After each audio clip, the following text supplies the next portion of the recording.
Hi everybody, my name is Melinda and I am currently a freshman at Northeastern University and I'm studying chemical engineering and biochemistry.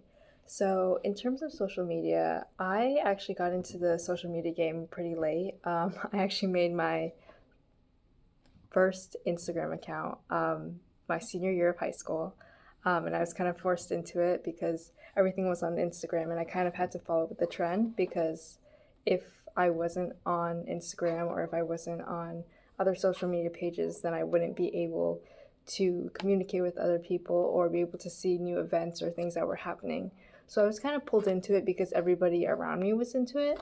In the past, I did engage in other social medias, like such as YouTube, but it was very passive. But in terms of the ill effects of social media, I think it does play a role on everybody because, as I said before, you kind of are just pulled into the world of social media because everything's on social media. Your friends are there. Uh, all the events for school are usually on social media, and sometimes it's just easier to look at your Instagram feed to see what's happening that day. Especially at university, that's amplified because all the clubs, everything's on Instagram, and everything's just so easy to look at on Instagram.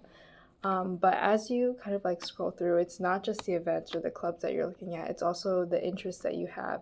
And sometimes those interests can kind of go to the extremes to keep you on the app longer. You probably already know you kind of go into this rabbit hole or echo chamber in your own social media feed. And I think for me, in terms of the ill effects, it's mainly been on things such as like body image and beauty standards, specifically since I enjoy dancing and sometimes like there's always those like body dysmorphia or body image issues that are always present within that field. And I think for me, in the beginning, I was always kind of like self conscious about how I looked and self conscious about how others viewed me. So that kind of played into kind of the negative effects on me as a person, and I'd always like judge myself.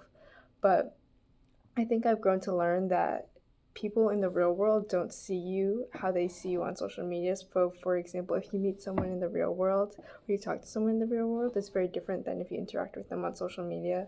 And for me, I think I've really come to learn and come to terms with myself that the best relationships you form are probably in person, and you're not going to be judged the way you are on social media or as scrutinized. So I think it's very important to realize that you are who you are. And if people want to meet you and see you who you truly are, they're going to see you in person and they're going to meet you as you are. So that's my opinion on social media.